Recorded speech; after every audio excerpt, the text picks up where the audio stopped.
This is part of a College of Social Sciences internship looking into e-assessment. When I started this internship 6 months ago, I was unfamiliar with much of this technology, and to start with, here are a few tips that I've learned. Keep calm. You won't get it right first time. Eventually, through experimenting and playing about with the technology, you'll find a way to make it work, but don't be discouraged if it's not instant. Google to look for help forums or dedicated help sections on the site, or ask colleagues who may have more experience using a particular piece of software than you for help. I was expecting to find a few perfect solutions where technology resolved larger issues with assessment on campus, but unfortunately it's not that simple.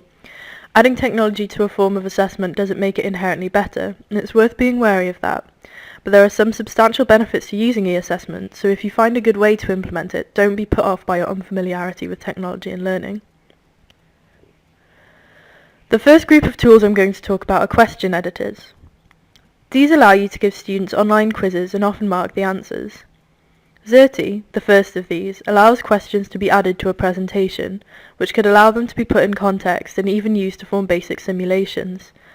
UniCurate simply allows questions, but has a wide variety of question types to be created using a drag and drop mode. There is also the option to code your own questions if you can code. Question mark perception is automatically assessed and has a few different formats. It also has an option which allows you to mark observational assessments quickly and easily. BPS Onyx has templates as well, but again for a limited section of formats. QTI Works has both automatically marked questions created by templates, but also short answer questions which are saved and marked by a teacher. Moodle Quizmaker works as part of Moodle, and students can access the quizzes through Moodle. It has a wide variety of question types and has been used in various departments at the university already. Rogo has a wide variety of question types and has a demo version which allows you to try out how to use it. Although it's initially confusing, if you are methodical about using it and pay attention to which subsection you're in, then the demo becomes fairly easy to work out. Media editing tools allow you to edit video, sound and images. Audacity allows you to edit voice recordings, which could help if you're returning essays with verbal feedback rather than written comments. Snagit, Camtasia, Jing, and Screener are all screen capture tools which allow you to capture what you're doing on your screen and turn it into a video, with audio over the top. I'm using Camtasia to make this video. Camtasia is the most complicated of the four, but also allows the most thorough editing, with the others being more suitable for shorter videos. Envivo allows you to collect and store media including tweets, Facebook posts and comments, which is useful as they cannot normally be saved. Media sharing sites are sites which allow you to share videos, images and other media content. Matterhorn stores documents related to a course, including presentations and recorded lectures, in a way which reflects the structure of the course and is easy to navigate. Degreed gamifies reading and studying, with students earning points for certain things they read and being able to show how many points they have in certain areas to an employer. Tutors can create pathways for students with certain texts or videos, and students earn points for reading or watching them. SlideShare gives you templates to make and store presentations online, making them easier to access than a presentation on a USB, and easier to format attractively. Mixbook seems a little basic for university level, but has the benefit of allowing you to create an online book-style portfolio and a layout which is already compatible with printing and can be printed professionally through the site. This could be helpful for students who want to keep hard copies of e-portfolios as a record. You're probably already familiar with YouTube, which is a site which hosts videos and allows you to create channels of certain content. Pinterest is useful for storing information in images which can be pinned from all over the web, and has the added bonus of being a very commonly used social media tool, so possibly proving useful to graduates working in social media. Although it's very simple, Padlet is useful. It acts like online post-it notes, which can store images, text, video or documents. It's very easy to use and multiple people can access it. Prezi is what this presentation is on. It allows you to make dynamic presentations using templates. I found it was useful to experiment with a blank Prezi to get used to the features before using a template. They are also stored online and easy to access. And WordPress is the site which hosts this report and has a wide variety of templates. It's fairly user-friendly, but it's currently transitioning between two editing systems, which makes it a little complicated at times. However, it's one of the most popular blog sites and would be very useful for e-portfolios, as it allows you to make a fully functioning website in many respects. Assessment management and plagiarism detection software deals with essays and exams. 3AMI monitoring and auditing system monitors what students are typing during online exams. It's used in Norway to monitor their national high-stakes exams.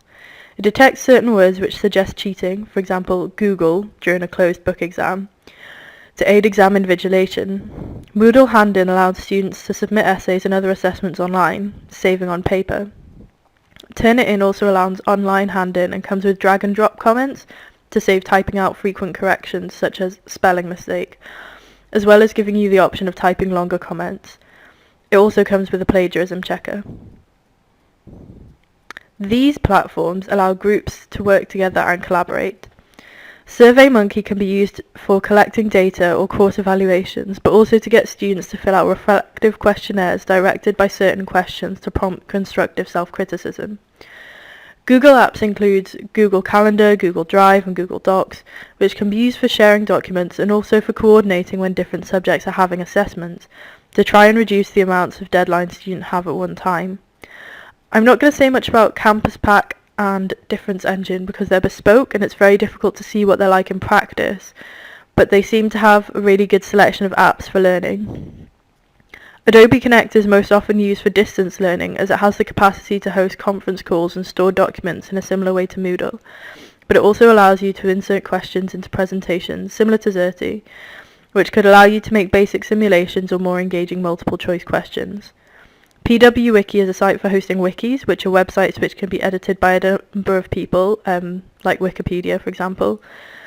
This is useful for group projects where numerous people need to be working on something at a time, but it could also be used for individual e-portfolios. Peer assessment applications allow students to interact and evaluate each other. Students submit essays via Europa, and then receive another student's essay anonymously and at random, which they then mark and return to the student. You can set questions to direct their feedback. PeerMark is also for peer assessing essays, but as it's part of the Turnitin suite, it comes with drag-and-drop comments as well. The e-instruction student response systems, which you might know as clickers, promote student engagement more than direct peer-to-peer assessment, but they allow students to vote during lectures or classes, which gives them the chance to voice their opinion and answers in questions in class anonymously. Peerwise gets students to generate their own exam questions, focusing their attention on what they think they should be learning. They can then rate how good each other's questions were, and then they end up with a bank of practice questions for the course.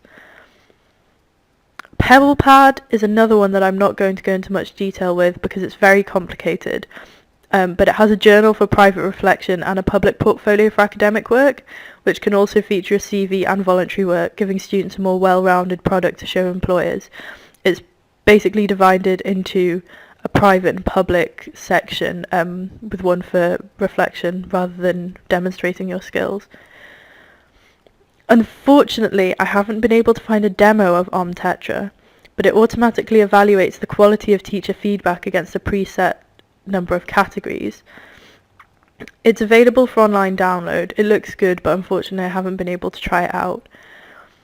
Poll Everywhere does a very similar thing to Clickers, but it works off tablets, smartphones, standard phones and laptops, meaning that you don't have to pre-book Clickers to have students vote in lectures.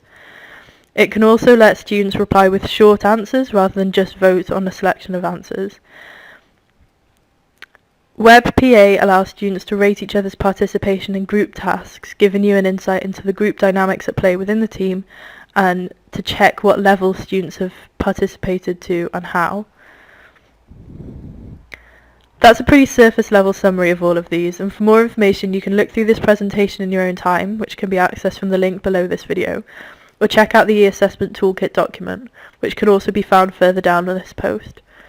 Hopefully this overview gives you a starting point and some background information on what's out there in terms of e-assessment and how to use it.